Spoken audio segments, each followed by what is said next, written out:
Philip Chase, and welcome back to my YouTube channel on the best of fantasy. I have with me today a very special guest, Jamie, who was in fact a student in my fantasy novels course some years ago. Yep. One of the best classes I ever taught. One of the best classes I ever took. Well, thank you, thank you. And it was truly a magical experience, wouldn't you say? I would. Excellent. So today, Jamie's going to be helping me to discuss none other than Patrick Rothfuss's Kingkiller Chronicles, including The Name of the Wind, and we also are going to be including The Wise Man's Fear, and we might even mention The Slow Regard of Silent Things. Before we get started, I would like to say thank you to my subscribers, first of all for subscribing, but also several of you have given me some really great tips, and I appreciate that very much. So please do leave your comments. So today we're going to discuss the Kingkiller Chronicles. I think it's fair to say that was probably one of your favorite reads during the fantasy novels class. Is that correct? Yeah, definitely. So my theory is that what Patrick Rothfuss does amazingly well is characters. This definitely is a character-driven narrative. Mm-hmm. One of the secrets to writing a great character is to have other characters in the story react to that character. That's how the reader is sort of clued in as to how we're supposed to view this character. So for example, when we see Bast, who is so loyal to Kvothe, it creates a sense of loyalty in us. Does that make sense? Yeah, you're absolutely right. Yeah. What we have here is not just a straightforward story, but we have a story within a story, and also sometimes even a story within a story within a story, because as he's telling his story to Chronicler, who's writing it down for posterity, he also inserts stories told by characters that he met when he was a youth. So we're getting kind of his life story, and we're getting stories within there, and that creates layers of immersion. Chronicler meets Kvothe and wants his story thing, and he's going to tell it in 3 days. I have my suspicions that this is going to take more than 3 books, but I agree with that. Yeah, I would just say the general dramatic feel of the entire, like the way the story moves, it doesn't so much as, you know, it's more immersive than most books that I read. It has this flowing quality. You know, this is clearly like written by a guy who's read a lot of books in his time. Yes. And knows about narrative, knows about storyline. I would agree with that point, and I think another thing, in addition to the obviousness of Rothfuss being really well read, is the breadth of his knowledge. Yeah. Famously, I think he said that he took like 9 years to finish his undergraduate degree. Yeah. So little echo of Manet there, the character. Exactly, too, little Manet. Yeah. Yeah. I'm sure there's some of Rothfuss and some of his characters. But he obviously has a nice breadth of knowledge as well, which he incorporates beautifully into the magical systems. So obviously the guy knows a lot about chemistry and of course psychology, metalworking. So you wonder what did Rothfuss take in college? People who want to be great writers really need to be great readers. They do. Yeah, that's the best advice. So let's talk about the magical system a bit. Yeah. The magic system in these books sort of hinges around the idea of sympathy, and then the act of binding between two objects. So say you have a twig and a rock. You can create a bond between those two things, and then whatever you do to the twig will also happen to the rock. Beautifully explained. And I believe that the will, as it were, that someone using sympathy uses to create this bond is called alar. Yes. Correct? Yep. Yeah, so it's an elaborately drawn magical system and almost scientific in its believability as you're immersed in the narrative, at least. But that's not the only kind of magic that appears in The Name of the Wind. Importantly, there are other types of magic. There's artificing, which I think also relies on sympathy. Yes. But perhaps the most interesting one, and where the title of the first book gets its name, the Name of the Wind, is the idea of naming, knowing a true name of something, which somehow gives you power over it. This is something that inspires young Kvothe on his path. But before he gets there, he goes through a whole lot of really bad stuff. Yep. The book is almost, the first book, The Name of the Wind, is almost Dickensian in what, I'm thinking like Oliver Twist or David Copperfield, that sort of thing. The losses and the ordeals and it is heart-wrenching. It's like every little step forward, there's like 3 steps back. And it is heart-wrenching. Yeah, some really, really, crushing moments in the first part of the story. In Tarbine particularly. Yeah, but then even later, as he gets to the university, where he begins to learn formally magic. So the sympathy and not at first the naming. That's dangerous stuff. So that is saved for much later. Which reminds me of a couple things.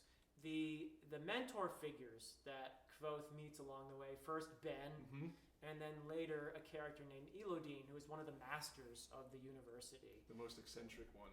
Very eccentric. So what Rothfuss does, I think, quite brilliantly throughout these books is he'll use archetypes like the mentor figure, but he'll put a real twist on them. So Elodine, you expect certain things to happen. They don't happen the way you expect them to. He's not Gandalf. No, he is not Gandalf. No. So that's something that Rothfuss does really well. He uses archetypes in a highly original way. What else? Music. Of course, music. Yeah, you're a musician. Yes, I am. So is that one of the things that kind of drew you to? It just, even without the music, I think I would still love these books. But with the music included, it just adds this, there's something that I think in here that everyone can sort of relate to. There's a lot that goes into it, but just the way that it's written and the way that it's described, his time playing for a living. Getting his big breaks in the local music scene, as it were. Right. Yeah, it's great. It's really fun. And also, big opportunity for, rivalry. Yes. Love. Of course, because with music comes love, of course. Naturally. Yes. I think, I'm so glad you raised that point, because one of my favorite scenes, and I think this is another thing that Rothfuss is really good at, is building up to a kind of iconic scene, a moment that you just remember, like a vivid it's full dream. of it. He's got lots of these moments, but one of my favorites is that the part when Kvothe plays in the Aeolian to earn his the pipes. The pipes, yes. Thank you. Yeah, the pipes. That is a tearjerker. That is absolutely beautiful when you get to that part. That's just an amazing scene that brings so many threads together. Yeah. Of the narrative into when you realize, that's where he's been heading. Absolute triumph too. Yeah. Just finally, a win. Yeah. The wins are few and far between, but they're so well deserved by the time that they happen. Like you said, they create these big moments of emotion. Cathartic. Yes, exactly. Cathartic. Yes. Yeah. So that's brilliantly done. Another thing that I think is very clever about these books and about the way Rothfuss has set up the narrative is that you're never quite sure, because Kvothe is telling his story.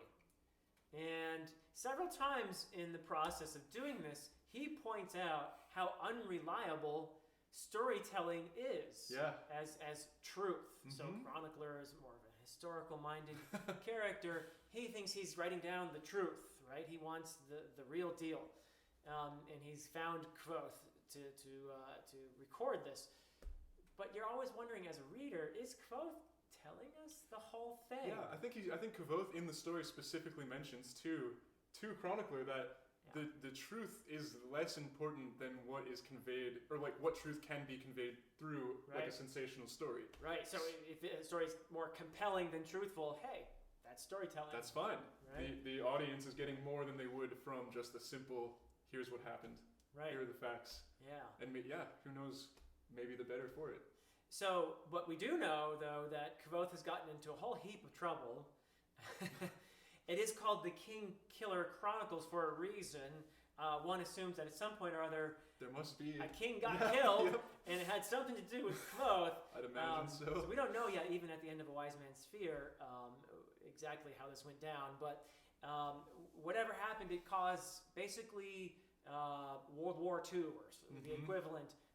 In this world. So the place is at war, and not only that, but Kvothe as a character is a broken person when we meet him in the very very beginning at the Waystone Inn in the frame narrative. So this is the absolute like meta level of the story. This is a man who's been through some real trauma. And this is part of the brilliance, I think, of this narrative structure, because we want to know, what happened to this guy? Who is this man? What the hell happened to him? Yeah. Big time.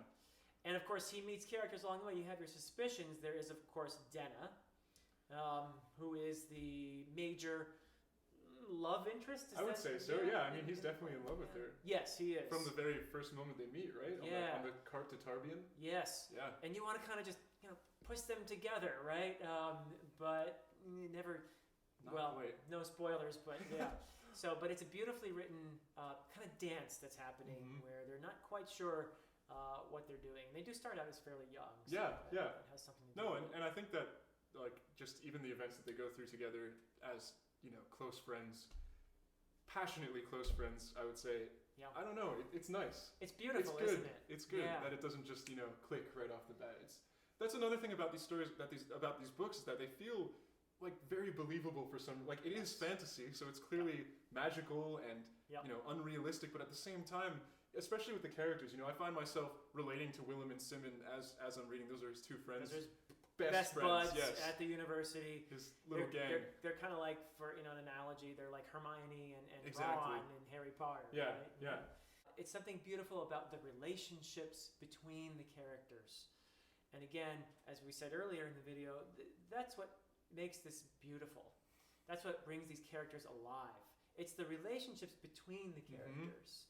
It's impossible to write a great main character without good side characters surrounding him and that's or her. Abundantly clear in these books. Too. Yeah. So brilliantly done. Yeah.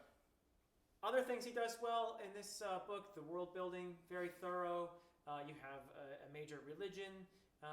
You have languages, different nations, cultures. Kvothe goes on some serious adventures abroad, especially in the wise man's sphere, and you kind of learn that this is how he became this mythical person that everybody tells these stories about, and we're curious as to how much of the truth is actually in these stories. So we're kind of finding out along the way, and I think I speak for a lot of people when I say we're very eager for book 3. You definitely speak for a lot of people too. Yeah, book 3 could not come soon enough. And I think we're going to be going beyond book 3 as well. Hopefully. I suspect. I would not mind that. It's not a story that I don't think will be finished in 3 books alone. Right. So I think maybe it would be worth to address also like one of the main criticisms of the book, which is that plot. People, I've read a lot online, and I've talked to people who have read the book even, who say that not enough happens during the course of these stories, and I disagree. But I can understand where they're coming from in a way. Yeah. It's just, for me anyway, this world and these characters are rich enough where I could just, I could read about them just hanging out which is kind of like how it feels every once in a while. And that's great, It gives it that realistic feel that makes the extraordinary moments feel that much more extraordinary, in my opinion. Agreed. Yeah, if you're looking for a page-turner, very plot-driven story, probably this might not be the thing. But if you're looking for a very rich, beautifully sketched, character-driven narrative, then you'll enjoy being immersed in The Name of the Wind and in The Wise Man's Fear and in the 3rd book when that comes out, hopefully real soon. Yeah. Anything else? I think that's about it. All right, cool. Well, thank you so much, Jamie, for helping me with this. Thanks for having me. Your help was amazing. Yeah, it's been a pleasure. And if you enjoyed this video, please consider liking and subscribing. Like and subscribe. Thank you very much. Great videos on this channle. All right. Yeah, much more to come too, right? Name of the Wind. Yes, actually, thank you for mentioning that. Future videos, I intend to do one, a little something different in the near future. I'm going to do something on the medieval sources that Tolkien drew upon. I might even slip in some Old English. Jamie knows that I like to slip in Old English every now and then. I mean, maybe even a little Old Norse. Wow. Should throw that in there too. We'll be doing, you mentioned Le Guin earlier. I'm going to be doing in the near future a video on Ursula Le Guin's Earthsea books. And what else? Oh, Neil Gaiman. We're going to be doing American Gods in the not-so-distant future. So please stay tuned, and till next time.